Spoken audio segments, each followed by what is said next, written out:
Hello and welcome to Tap That MTG, the show where we tell you everything we know about Magic the Gathering that's probably wrong, but fun to talk about. Today we are bringing you a Precon deep dive. In this video, we're going to break down all the cards in this deck, talk to you about how this deck is meant to be played, how to use it wisely, and if you wait until the end, we'll offer a few suggestions on how you can tweak this deck to make it just a little bit better.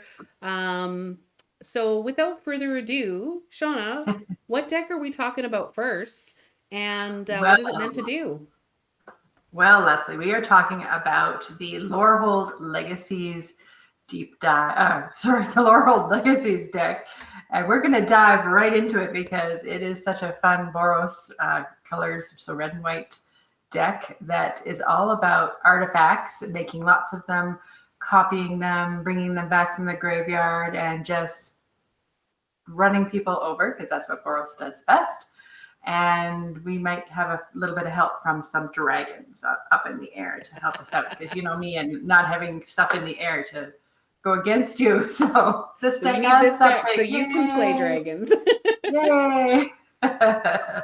So that's what this deck does. The commander? Who's the commander? Oh, sorry, I didn't even talk about the commander. Poor guy.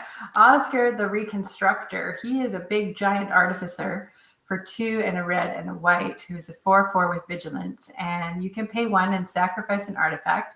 Target creature I control gets +2/+0 until end of turn, what Boros does best. Or you can pay X and exile an artifact card with mana value X from your graveyard, and you get to create 2 tokens that are copies of that exiled card and activate only as a sorcery, but that's okay. That's always fun.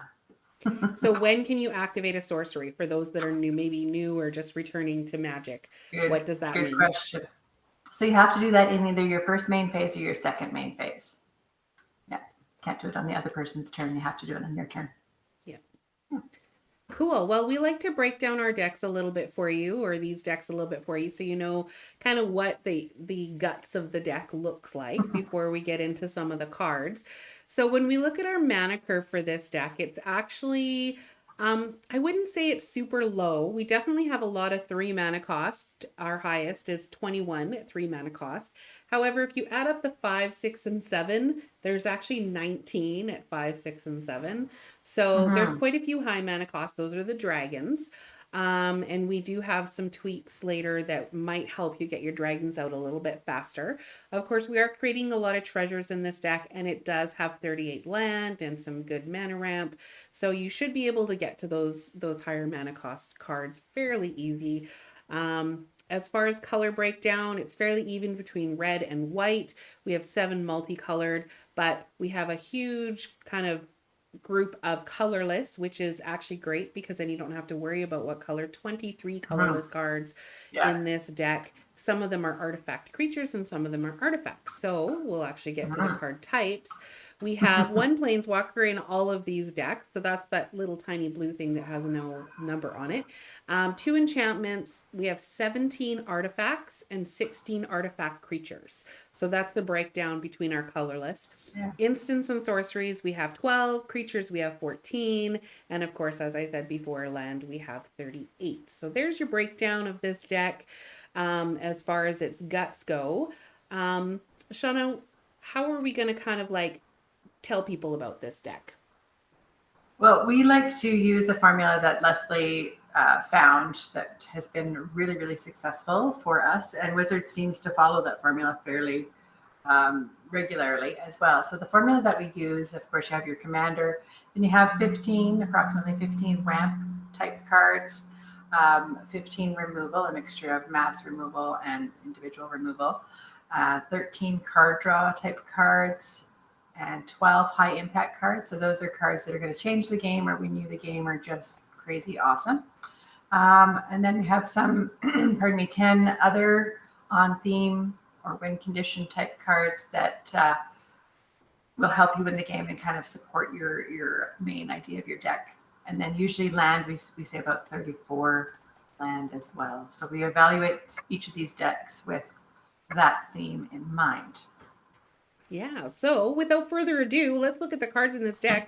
our very first section is all about ramp and mana generators, things that get you stuff onto the battlefield faster. So our first Mhm. card that we have in this deck for that is Solemn Simulacrum. It is not a new card. It is a very good staple for a lot of commander decks. It's a 4 Yep. mana cost 2/2. When it enters the battlefield, you get to search for a basic land and put it onto the battlefield, tap and search your library. And when it dies, you get to draw a card. So there's two things there. It will fit So in the good. card draw category as well, but it's just one of those things that you put on the battlefield as a blocker, and then you're going to block with it so that you can draw a card. So great card. Yeah. Burnished Heart is another one of those cards that you'll see a lot.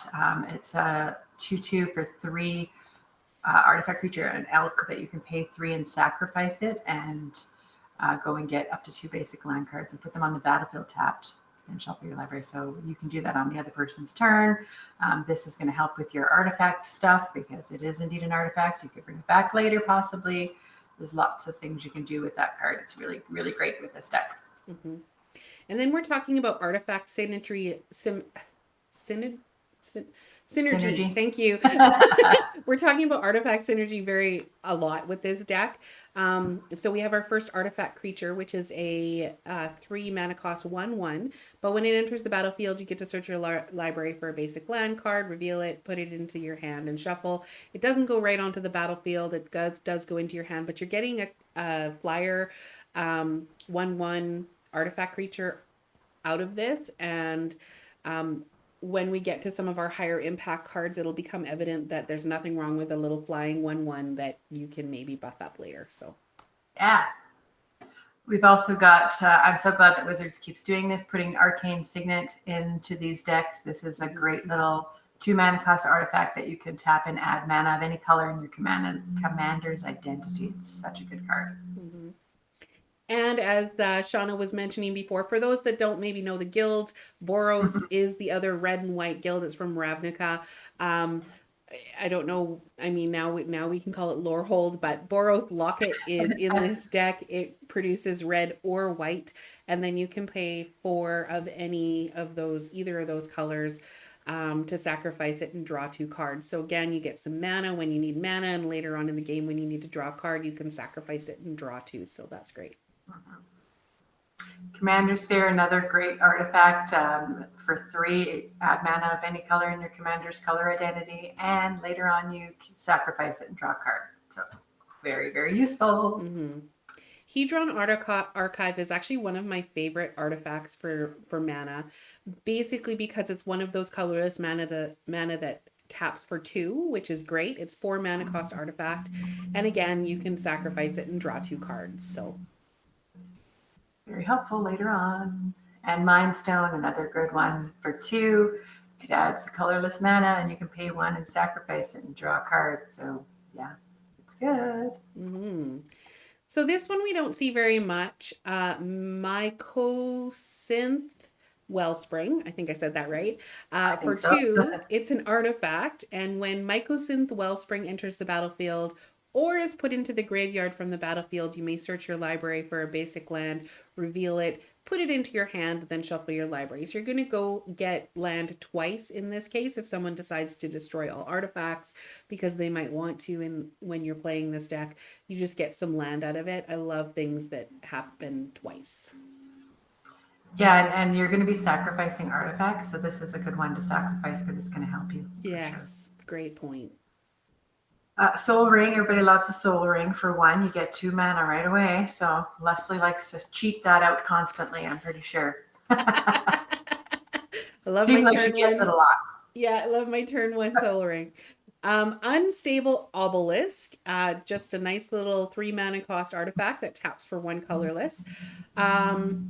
Later on, though, this could also go in our removal section because you can pay 7, tap it, sacrifice it to destroy target permanent. I love that this is target permanent, not just target creature or planeswalker or artifact or enchantment. It's just anything that they have on the battlefield that's permanent. Could be land if you want. You can destroy with it. So good removal there as well. The Archimancer's Map, I think it's pronounced, is a new card, I believe. It's very pretty. For 2 and a white, it's a little artifact that When it enters the battlefield, you search your library for up to 2 basic plains cards, reveal them, and put them into your hand, then shuffle. Whenever a land enters the battlefield under your opponent's control, if that player controls more land than you may put a land card from your hand onto the battlefield. So that could get you a lot of land if you're stuck with a bunch in your hand, for sure. Good potential there for sure. I kind of like it. Yeah, I really like this next card too. It's new with Strixhaven. It's monologue tax, and I love the flavor of this just because we all have those players at our commander table that just want to just keep playing spells and do all kinds of things and so monologue tax is a nice little enchantment that costs 3. Whenever an opponent casts their second spell each turn, you create a treasure token. So you do have to pay attention when this is on the battlefield at what's going on and make sure you don't miss your trigger there. But this has the potential to get you that mana that you need to ramp up. So love it. And treasures in this deck are going to be so good. Yeah. This deck is made for us. All right, then we're into the removal section. So the formula needs about 15, and this deck has 14. So according to us, so we think it's pretty good as far as removal goes. Our first one is Bosch, the Iron Golem. For 8, it's a 6/7 with trample. Love me some trample. And we can pay 3 in a red and sacrifice another artifact, and it deals damage equal to the sacrificed artifacts. The sacrificed artifact's converted mana cost to any target. So you could sacrifice it if you want to and deal 8 damage. There's just a lot of options in this deck for you to use this guy for removal. Yeah, definitely.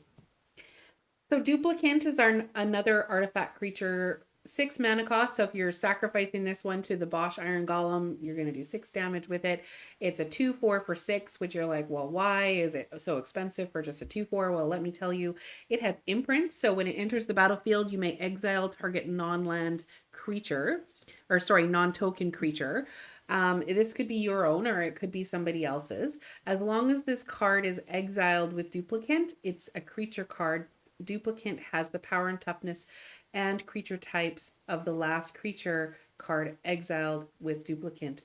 It's still a shapeshifter. So basically this card is going to change into something else. So that 6 mana cost you're going to want to try and use to get something or duplicate something that's out there.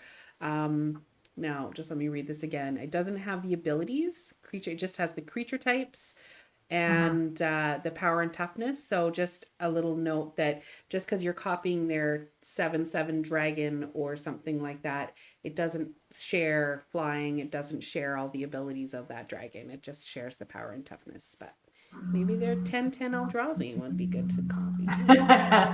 That'd be nice. Meteor Golem. This is for 7, 3/3 Golem artifact creature that when he enters the battlefield, destroy target non-land permanent and opponent controls. So that's a big removal piece. A lot of people use this card for that. So that's you've seen it before, a lot of you. Yeah, Cleansing Nova, another fairly common removal card for 3 and 2 white. It's a sorcery, so you're going to play it in one of your main phases. This one you're going to have to be cautious of because it is going to destroy yours as well. So, you have to decide, do you want to destroy all creatures? Do you want to destroy all artifacts and enchantments? And just so that we know, like, artifact creatures are still creatures and they're still artifacts. So all of your artifact creatures that you have in this deck will die no matter which one of those you choose. So just be careful there and use that one wisely.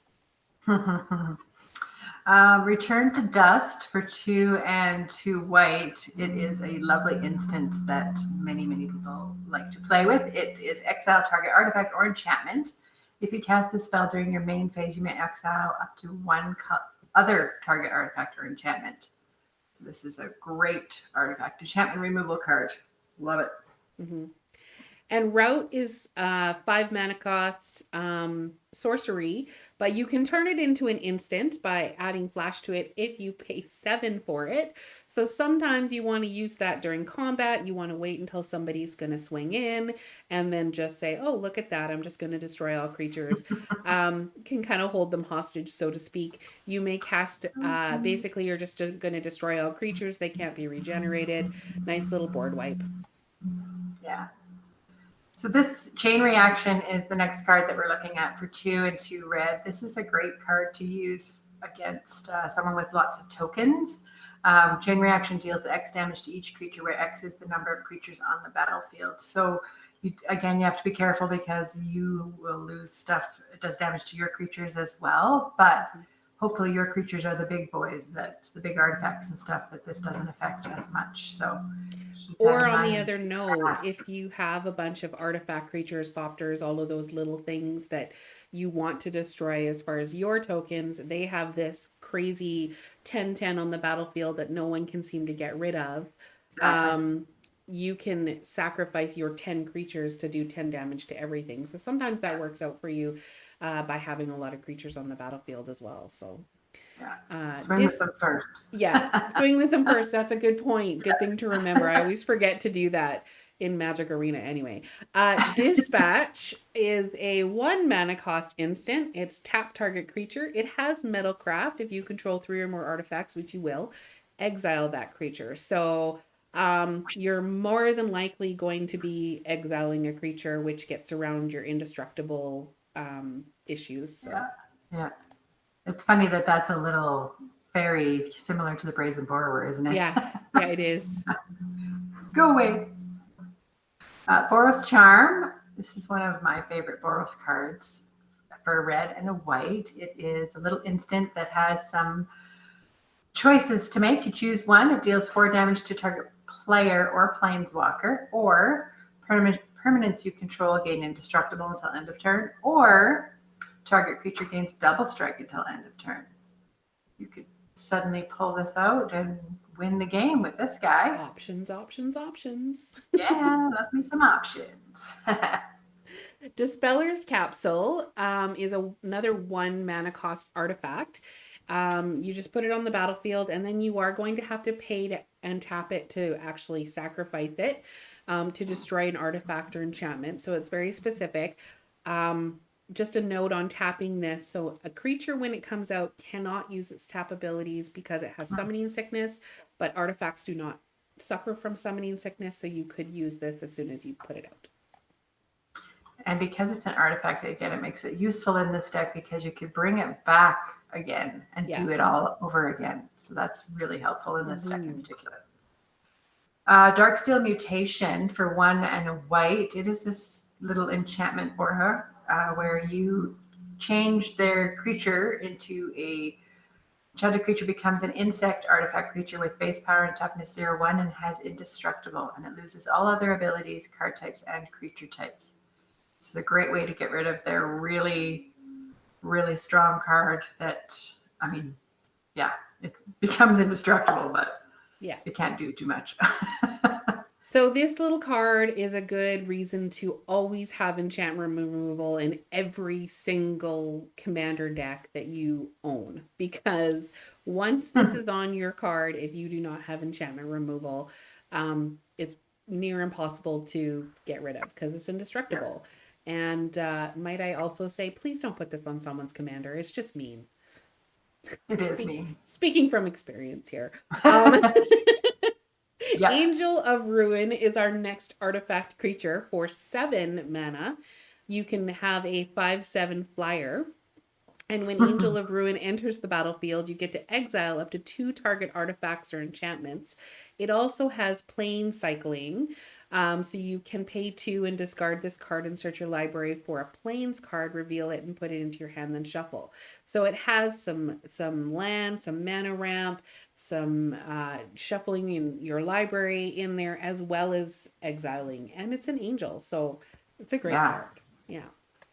And if you put it in your... I'm going to bring this up again. I'm sorry I keep talking about this because this commander is so good. So you could make... You put it in your bin, in your graveyard, but you're going to use your commander and make 2 of these and get rid of 4 of their cards, which is awesome. Yeah. And then you've got the 2 big 5/7 flyers. Yeah. Love it. I'll always think of like, how does this work with my commander? So. Excavation technique for 3 and a white. It's a sorcery with demonstrate. So this is it's a new mechanic, right, Leslie? Mm-hmm. Yeah. So demonstrate is when you cast this spell, you may copy it. If you do, choose an opponent to also copy it. Players may choose new targets for their copies. So this is Leslie's little politic type card. So you get someone to help you out. They get to copy and do some work. But it destroys a target non-land permanent. Its controller creates 2 treasure tokens. So this is a way to get rid of an enchantment that's on your stuff. It's just, yeah. Well, and basically you're getting 3, right? So you're getting your first copy, your second copy, and then somebody else is going to copy something. And those people all get 2 treasures. No, you're going to have to, I mean, it doesn't say that it can't target your, so, I mean, if I gave it to Shauna, she'd probably target my thing. So you have to know who to play politics with. The next one is maybe. The next one is Rip Apart for a red and a white. It's a sorcery. You get to choose one. Rip Apart deals 3 damage to target creature or planeswalker. Or you can destroy target artifact or enchantment. So basically you get some like a lightning bolt or destroying a target artifact or enchantment. I personally would probably save this to destroy something outright. There's lots of artifacts and enchantments out there that need to be destroyed, but it depends on the power and toughness of that creature that you're trying to get rid of. So good little options removal here. Yeah. That brings us to our next section for card draw and tutors. The formula says about 13. This deck has 11. The first one we have is our little Planeswalker Duretti, Scrap Savant. For 3 and a red, it is a 3 loyalty Planeswalker that has a +2 of discard up to 2 cards, then draw that many cards. So there's your little card draw. Or you could -2. I'm just going to make this a little bigger so I can see him a little bit better because his writing's kind of small. Discard up to 2 cards. Sorry, I already did that one. -2 is sacrifice an artifact. If you do, return target artifact card from your graveyard to the battlefield. That's very good. And we're talking about all these artifacts, right, that we've sacrificed. So now, bring them back. -10, you get an emblem with whenever an artifact is put into your graveyard from the battlefield, return that card to the battlefield at the beginning of the next end step. That could be crazy. And this card can be your commander too. I forgot about that. Yeah, about the tiny little line on the bottom. And a lot of times commander decks that are pre-cons will come with about 3 cards that you could interchange and just say, I'm going to use this one as my commander this time around. So feel free to just decide that this is going to be your commander instead, right? Well, this one can't because it doesn't have white. Oh, right. It doesn't have white. So it's not an interchangeable one for this one. But it's a useful card to have for other things that you want to mess around with. Yeah. Cool. So the next card draw that we have is Combustible Gear Hulk. It is a artifact creature that's a 6/6 with first strike. And when it enters the battlefield, target opponent may have you draw 3 cards. So you're just giving someone a choice. And then Combustible Gear Hulk deals damage to that player equal to the total mana value of those cards. So that's if they decide not to. So you either get 3 cards out of it, or you get to see what those 3 cards were and put them into your graveyard, mill them, and basically do damage. So here's a choice for you. Are you going to take damage, or are you going to give me 3 cards? Another little political card. Quicksmith Genius for it's for 2 and a red. Oh my gosh, it's a 3/2. Whenever an artifact enters the battlefield under your control, you may discard a card. If you do, draw a card. Simple. Faithless Looting, another simple card, 1 mana cost, which is wonderful for a sorcery that allows you to draw 2 cards, then discard 2 cards. Plus, it has Flashback. Flashback allows you to basically cast it, the card from your graveyard. It will cost you 3 to cast it from your graveyard, and you can only do that once because you're going to exile it after that. But love Faithless Looting. Key to the City is one of my favorite cards. It is a 2 mana cost artifact that you can tap and discard a card, and up to 1 target creature can't be blocked this turn. And whenever Key to the City becomes untapped, you may pay 2 if you do draw a card. So it's great card draw. It's great getting in there for damage. It's an all-around good card. I really like it. And Ichor Wellspring is another one of those things that when it comes in, it's going to do something, and when it dies, it's going to do something. So Ichor Wellspring for 2, it comes in, you get to draw a card, and when it goes to the graveyard, you draw a card. Lorehold Clockwork Scholar. I'm pretty sure this is a new card, right, Leslie? Into the new ones. It's a 2/4 for 2 and a white, an Elephant Artificer. I'm like, look at the artwork, it's so cool. Prevent all combat damage that would be dealt to attacking artifact creatures you control. Whenever 1 or more artifact creatures enters the battlefield under your control, draw a card. This ability triggers only once each turn. So this is going to get you lots of cards and help you get your damage in and keep your dudes alive. Yeah. Sometimes we have trouble deciding, is this high impact or should we put it in card draw or removal? There's a few that are like, that one's one that could be fairly high impact. Audacious Reshapers for 2 and a red is another human artificer, another artificer. It's a 3/3, and you can tap it and sacrifice an artifact to reveal cards from the top of your library until you reveal an artifact card. You get to put that card onto the battlefield and the rest on the bottom of your library in random order. Audacious Reshaper deals damage to you equal to the number of cards revealed this way. So there's some risk involved, but you get an artifact for free. And we talked about how a lot of these bigger artifacts that are coming out are expensive to cast. Well, this is a way to get them for free on the battlefield without having to pay for them. So yeah. Layla the Blade Reforged. Sorry, I like vampires. Sorry. The Blade Reforged. Makes sense. For 2 and a red. There's no vampires in the set. For 2/2. It's a Spirit Warrior. Has haste, and whenever it attacks, exile the top card of your library. You may play that card this turn. Whenever you exile 1 or more cards from your library and or graveyard, put a 1/1 counter on this card. So again, your commander is going to be exiling things, making copies, so that would put counters on this. Think about that as well. Ruin Grinder is a 7 mana cost artifact that you might get for free with that other card I was talking about, but it's a 7/4 with Menace, so they have to block it with 2 things for those that aren't sure what Menace means. And when it dies, each player may discard their hand and draw 7 cards. So when it dies, everybody has the opportunity to grab a new 7 cards. It has mountain cycling. So just like plain cycling from before, you can search your library, you pay 2 and discard it instead of playing it, and search your library for a mountain card. Remember, there's going to be lots of cards like Duretti, for example, that can bring things back from the graveyard, artifacts back from the graveyard. So it's okay if this guy's in your graveyard, you can get some land early game and then bring him back later. So don't be afraid to use those abilities. I think it's only 6 that he costs.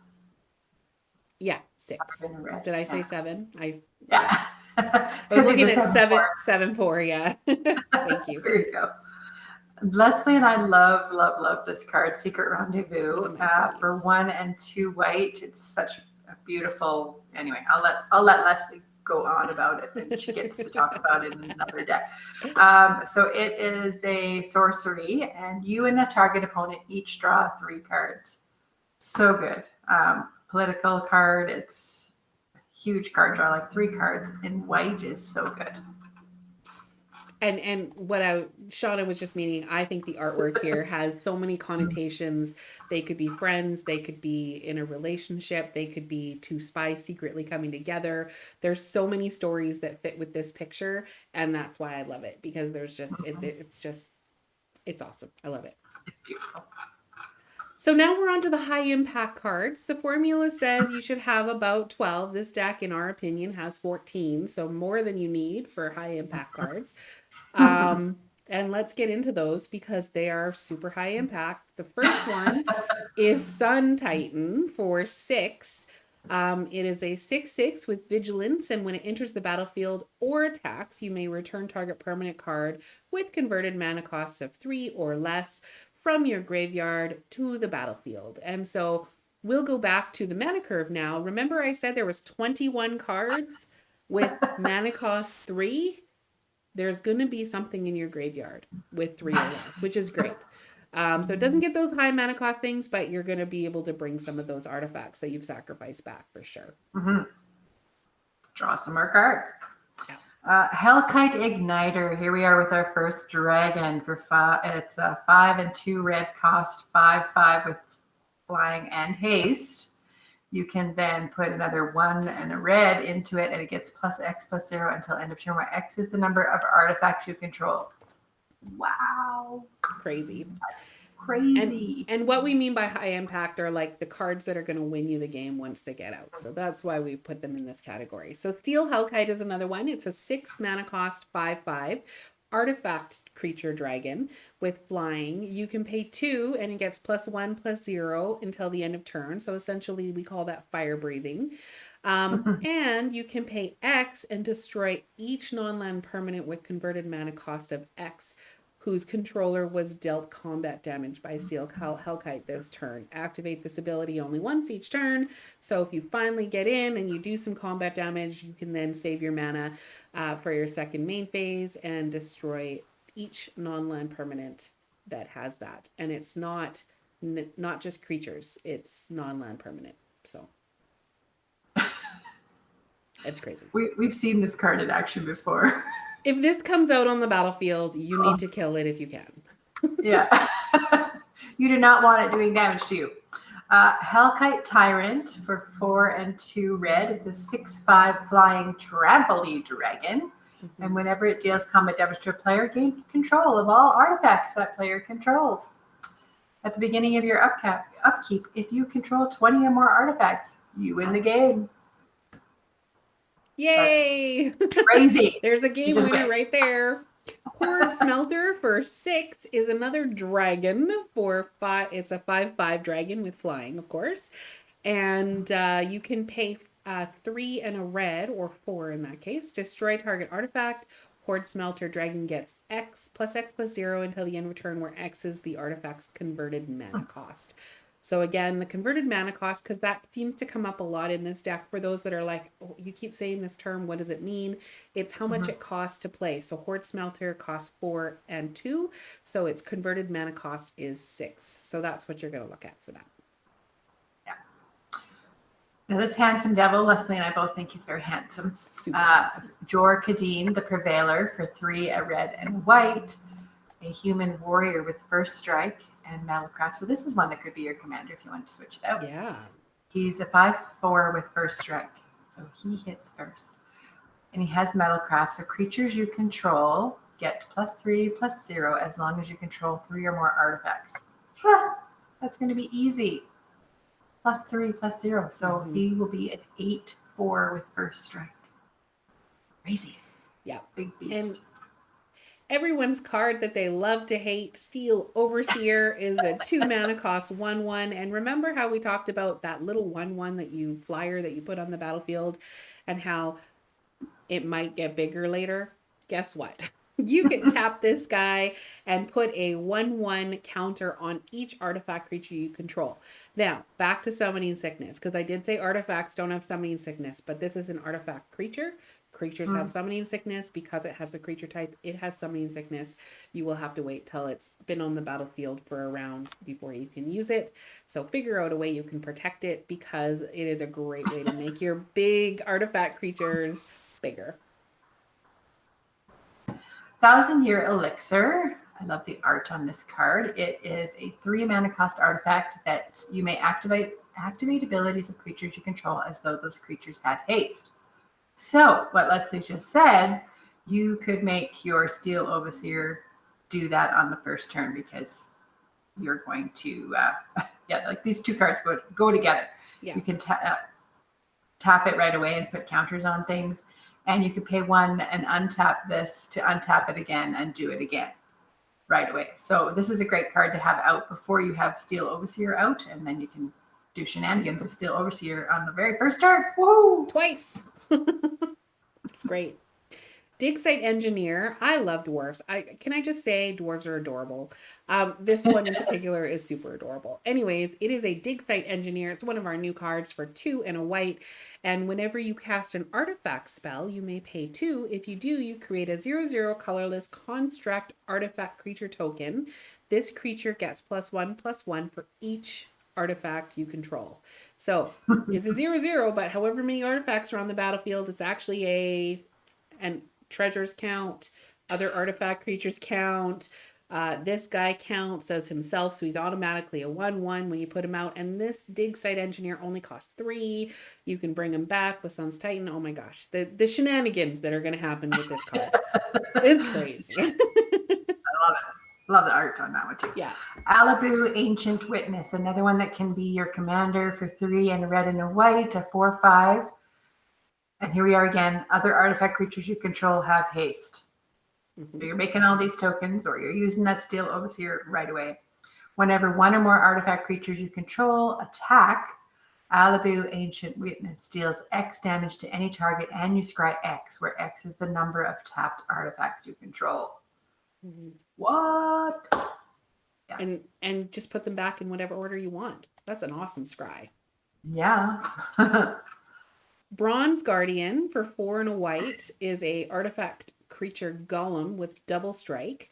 Now this has a new mechanic on it that is ward 2. So basically what ward means is that whenever the creature is targeted by a spell or ability, your opponent or whoever's targeting it needs to pay 2 more because it's ward 2. If it was ward 8, they would have to pay 8 more colorless mana to even target it. So he has a little bit of a buff on him, a shield, so to speak. Other artifacts you control also have ward 2, so he protects all your other artifacts, and his power is equal to the number of artifacts you control.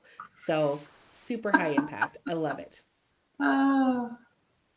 Wake the Past for 5, a red and a white.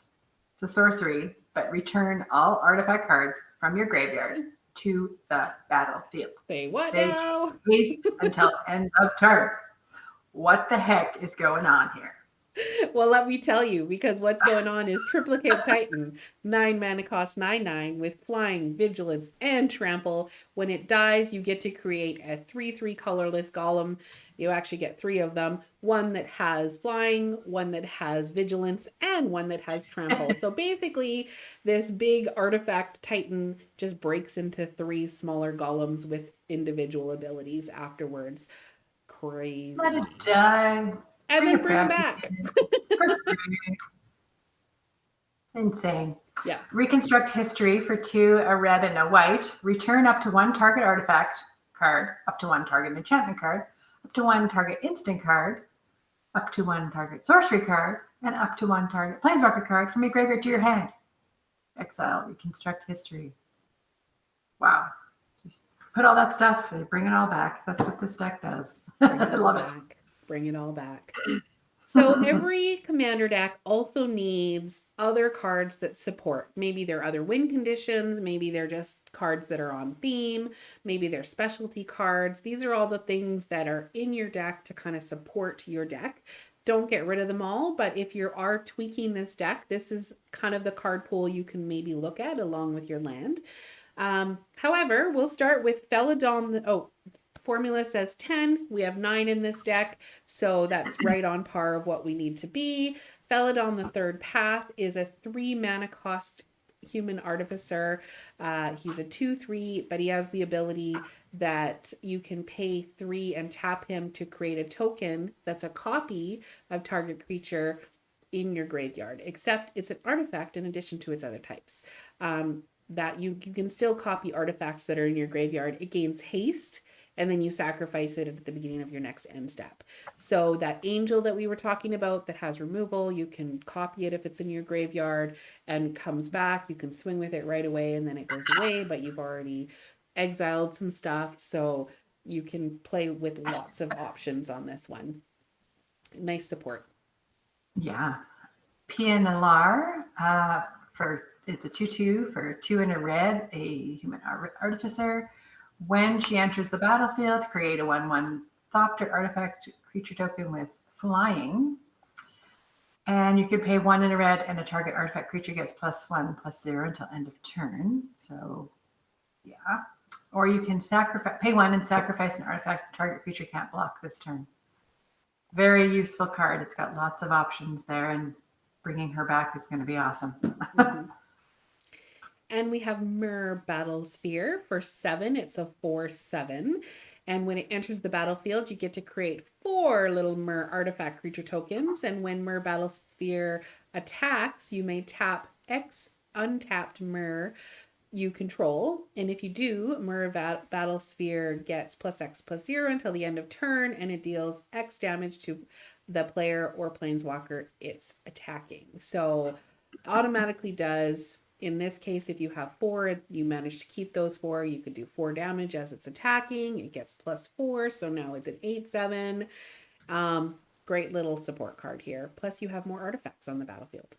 Yeah. Scrap Trawler for 3. It's a 3/2 little artifact. Whenever it or another artifact you control is put into a graveyard from the battlefield, return to your hand target artifact card in your graveyard with lesser converted mana cost. Mm-hmm. So yeah, these big ones are going to help with that. Yeah. And again, it's hard to know, like, do we put this in high impact or support? So, you got to make a call, right? Sanctum Gargoyle, 3 and a white for a 2/3 flyer. When it enters the battlefield, you may return target artifact card from your graveyard to your hand. So another returning from your graveyard so that you can use it again. Mm-hmm. Thopter Engineer for 2 and a red, 1/3 little human artificer. When it enters the battlefield, create a little 1/1 colorless Thopter. And artifact creatures you control have haste. Another way to get those big things in right away. Mm-hmm. Hit them fast, hit them hard, turn those sideways. Yeah. Sculpting Steel. For 3 is an artifact, and you may have Sculpting Steel enter the battlefield as a copy of an artifact on the battlefield. So whatever you have on the battlefield that you want to copy, doesn't matter what color it is, you can have this 3 mana cost thing become that. So awesome. Battle Mages Bracers for 2 and a red. It's a little equipment. We have an equipment in this deck. The equipped creature has haste. Whenever an ability of an equipped creature is activated, if it isn't a mana ability, you may pay 1. If you do, copy that ability. You may choose new targets for the copy. So it could be those buffing up abilities or something like that, maybe. Make them even bigger. Awesome. Yeah. And Cursed Mirror is an artifact for 2 and a red. It does tap for mana, so it could go in the ramp category as well.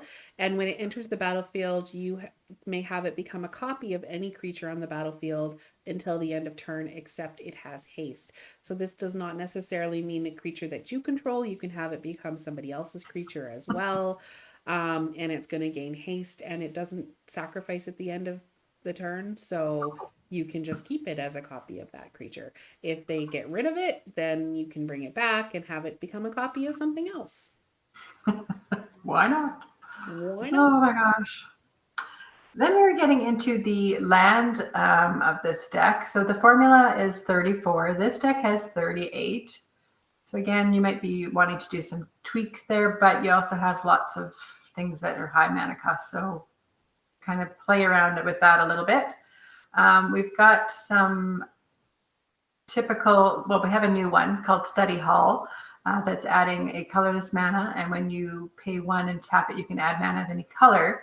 when you spend this mana to cast your commander, you get to scry X, where X is the number of times it has been cast from the command zone this game. So that's kind of cool. That's a new to this set. Exotic Orchard and Command Tower are just tapping for any color that your opponent has, or that you have your colors that of your commander. So that's those are pretty typical in commander decks. So Awesome. And then we have 4 cards that tap for either or both. So Boros Garrison, Battlefield, Forge, Temple of Triumph, and Lorehold Old Campus are both our dual land. Some of them have little extra abilities. So Boros Garrison will tap for both. You do have to return a land you control to your hand.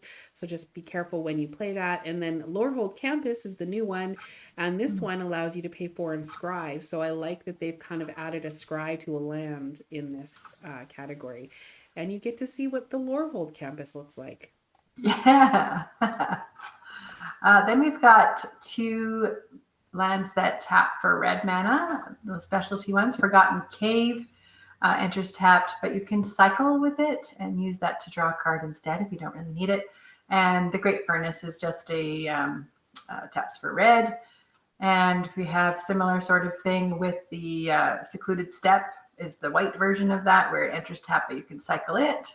Or Ancient Den, which is just adding white mana, and it's pretty art as well. Mm-hmm. And then we have a bunch of colorless land that basically has other abilities. There are 7 of them, actually. So Myriad Landscape, Darksteel Citadel, we have Slayer's Stronghold, Phyrexian Core, Rogue's Passage, Sunhome Fortress, and Temple of the False Gods. All of them just tap for your colorless, but they all have different abilities that you can use. And it's really good to put land in your commander decks that have other things that you can do with them, because it's like having another spell, but it's on the battlefield. So I particularly like Rogue's Passage personally, but I don't like it when she does it to me. people don't like it very much. Oh. So yeah, lots of good land in this. We also have 12 mountains and 8 plains to support. So if you're wanting to tweak by taking out some lands, you can play with that. But also remember that you want to try and keep enough land to play your spells. So we did talk about how our color types, we had a fairly even smattering of red and plain. So you could maybe take some mountains out of this if you're going to take basic land out. Which brings us to our tweaks, Shauna. I'm excited. I'm excited. So thank you for joining us. If you've got it down and you don't want to tweak this deck, we appreciate you joining us. If you're here for just the tweaks, welcome to the video. We appreciate you joining us here as well. It's hard to pick all the tweaks that you want in a deck, and you could totally change the deck completely if you wanted to. But what we have done is we've picked kind of our top 10 or 11 cards that we think would be really good synergy in this deck or would help with some of the formula categories. So what's our first tweak? The first one is one of my favorite new cards that just came out, Magda. She popped into my head as soon as we were talking red and artifacts. Magda Brazen Outlaw. She is for 1 and a red, a little dwarf berserker. That's a 2/1. But other dwarves you control get +1/+0. That's not such a big thing in this deck, but whenever a dwarf you control becomes tapped, create a treasure token. So you're going to be swinging with her as much as you can. Or you might just have a whole bunch of other treasures out, whatever, because all you have to do is sacrifice 5 treasures and search your library for an artifact or a dragon card. Put that card onto the battlefield. That can be crazy. Yeah. Just put it on the battlefield. Love it. You're going to have lots of treasures. So she's I'm surprised that she's not in there anyway, but they can't give you all the good cards. Gadrick the Crown Scourge is another one that we thought might be a good addition to this deck. He's a 3 mana cost dragon. So synergy with Sun's Titan, bringing something with 3 mana cost back. He's a 5/4. He can't attack unless you have 4 or more artifacts, which you will. So you're good. And then at the beginning of your end step, you get to create a treasure token for each non-token creature that died this turn. So someone kills your creatures, then you get to create treasures, and that just helps your synergy all the more. So we think this might be a really good addition to this deck. And there's another little dragon that's not so little for the Goldspan Dragon for 3 and 2 red. It's a 4/4 flyer with haste. And whenever it attacks or becomes the target of a spell, you get to create treasure. And when this thing is out, your treasures are worth 2 mana. Mm-hmm. 2. So nice. So great.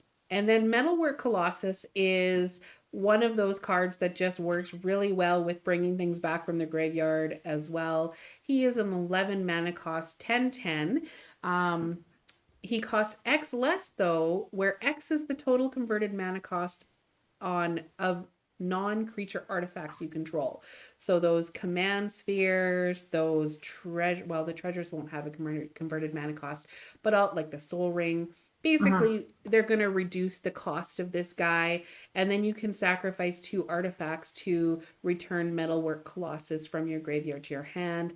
Those can be treasures, so basically you're just sacrificing 2 mana for bringing him back, or you can just bring him back because he's an artifact and you're using some other ability. So he's a great little big guy that you can keep bringing back. Make copies of him because I don't think he's legendary. No, he's not. You can make copies of Yeah. him. Woohoo! Traxos, Scourge of Krug. So he is legendary, so you can't make copies of him, but he only costs 4 for a 7/7 trample, but he does enter the battlefield tapped and doesn't untap unless you play a historic spell. So historic spells are artifacts, other legendary creatures, which there are several in this deck, including your commander. Sagas, there aren't any sagas in this deck, but that's okay. There's lots of artifacts. So you can untap this guy, 7/7 trample. That's going to get buffed up. That's going to do lots of crazy stuff for you. Awesome. I love him. And Chromatic Lantern, we were looking at ramp and generators and things like that. This deck has a few less than what we like to see. And when we were talking about land, we kind of thought, is it better to have land in your deck, or is it better to have a artifact that helps you with your deck that can also tap for mana? So if you're going to get rid of some cards, get rid of some land and put in something like Chromatic Lantern. There's all kinds of other mana generators out there that are artifacts. So this is just one example. It's a pretty expensive card, but we think if you have one, definitely put it in. It adds one of any color, so that's another exciting thing for it. Then we have a Colossus of Akros. We hummed and hawed about this one because it's a 10/10 for 8 with Defender and is indestructible. However, you can pay 10 and make this with a monstrosity 10. So if it isn't monstrous, you put 10 1/1 counters on it and it becomes monstrous. So it is 20/20 at that point. And as long as it's monstrous, it has trample and can attack as though it didn't have Defender. This could be the end of the game for your opponents. So we kind of hummed and hawed about having this one in, or Creepy Doll, which Creepy Doll can do some kind of crazy things. It's a 5 mana cost little 1/1 indestructible doll. And whenever it deals combat damage to a creature, you flip a coin. And if you do, you get to destroy a creature. So it's kind of a removal piece. But I don't know. They're both kind of like, oh my gosh. Really kind of mean. Both indestructible, both kind of on the same par, but we think like if you're going to pick one of those, probably the 10/10 that they can exile to get rid of it, but if you bring it back, then they're going to have to try and exile it again. Like, it's crazy. Yeah. So Clockwork Dragon is another little artifact creature that's also a dragon. So thinking about going and getting a dragon that you might need at 7 mana cost, flying, and it comes into play with 6 1/1 counters on it. So it's a 6/6 for 7. And when it attacks or blocks, you can remove or you have to remove, not you may remove, but you remove a 1/1 counter from it at the end of combat. So it's going to continue to get smaller, but you can pay 3 to put a 1/1 counter on it. So you can keep buffing it up again. Again, you have Steel Overseer, so you can possibly, if you have that out, keep making it bigger. He's just kind of like a fun little automaton dragon. So it's going to do some work for you, hopefully. With a card like Goldvein, pick, which is a 2 mana cost equipment that equipped creature gets +1/+1. Plus, whenever that equipped creature deals combat damage to a player, you get to create a treasure. So this is a really, really great way of getting those dragons to pay for themselves by earning you some treasure, and get more dragons out. So it's with Magda, so it's kind of a crazy little combo going on there. And it's only equipped 1, which is nice. Yeah. And then there are kind of you want some way to get more treasures. So there's 2 cards that we kind of like hummed and hawed which one would be the best to put in the deck. So Tempting Contract is new. At the beginning of your upkeep, each opponent may create a treasure token. So you're helping your opponents out, and for each opponent who does this, you also get a treasure token. So basically, it's a way of saying, "Hey, you can have a treasure if I can have a treasure," and then it's a vice versa thing. The Smothering Tithe is also another card that is commonly used to just ramp up and get creatures out. Whenever an opponent draws a card, they can pay 2 or you get a treasure token. We opted for Tempting Contract because we felt like Smothering Tide was like, if you're not going to pay, I'm going to punish you by getting something for me. Whereas Tempting Contract was more political, more kind of in the line of what Commander is usually meant to be about. And Smothering Tithe is super expensive. Whereas Tempting Contract, I don't know what the price of that's going to be moving forward, but it's a newer card and there's probably going to be a few of them out there right off the bat. So that's why we chose Tempting Contract. But you could use Smothering Tithe if you wanted. Yeah, you got it, use it. But don't expect people to be nice to you. No. All right, so that's it for this time. Thank you for watching or listening to us. We are available on YouTube and wherever you like to download things. Feel free to connect with us on Facebook, Twitter, Instagram. We're on Twitch as well. We'd love to hear what you think. And yeah, that's it for this time, and we'll see you next time. And in the meantime, tap those magic cards. Have fun doing it. Bye, Thanks, guys.